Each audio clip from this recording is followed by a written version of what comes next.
Cari amiche, buon pomeriggio. Eccoci nuovamente insieme con questo video. Questo pomeriggio vi parlerò delle cinture fatte a mano, cinture uncinetto. Nei precedenti video, in occasione delle borsette o dei capi di abbigliamento che vi ho mostrato, di sfuggita vi ho fatto vedere delle cinture coordinate. Questo pomeriggio parleremo solo di cinture, quindi il video sarà dedicato esclusivamente a cinture più o meno eleganti o sportive. E allora iniziamo a parlare di quelle più eleganti, come ad esempio questa cintura infilato melage,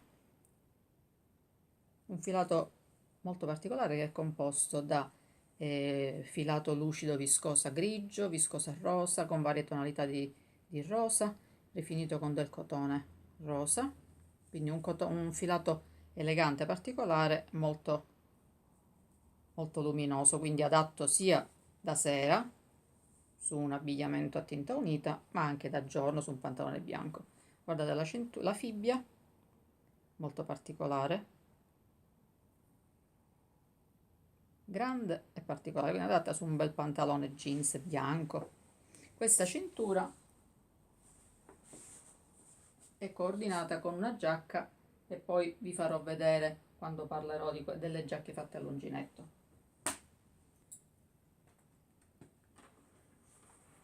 Questa cintura in filato lucido viscosa blu ha una lavorazione uncinetto ma particolare perché è lavorata un telaietto che si chiama forcella, quindi è una lavorazione particolare. Può essere utilizzata da giorno o anche da pomeriggio in versione elegante, sempre dipende dagli accessori e dall'abbigliamento sulla quale viene adattata. Ed infine abbiamo questo cinturone in cotone nero,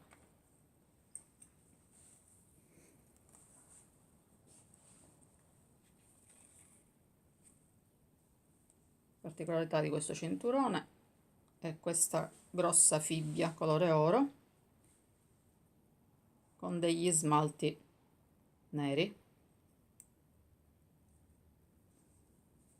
e rifinita con del lurex oro, e quindi la illumina se da adattare su un abbigliamento a tinta unita, un abbigliamento da sera o anche sportiva, su un abbigliamento di colore chiaro, su un giallo, su un rosso, su un bianco. Cari amiche, io ho concluso il mio video sulle cinture. Se qualche articolo vi ha interessato, vi ha incuriosito e me lo volete chiedere in un video dedicato, un video specifico, me lo indicate, vi farò un video dettagliato. Per questo pomeriggio ho concluso. Cari amiche, ci vediamo al prossimo video. Arrivederci.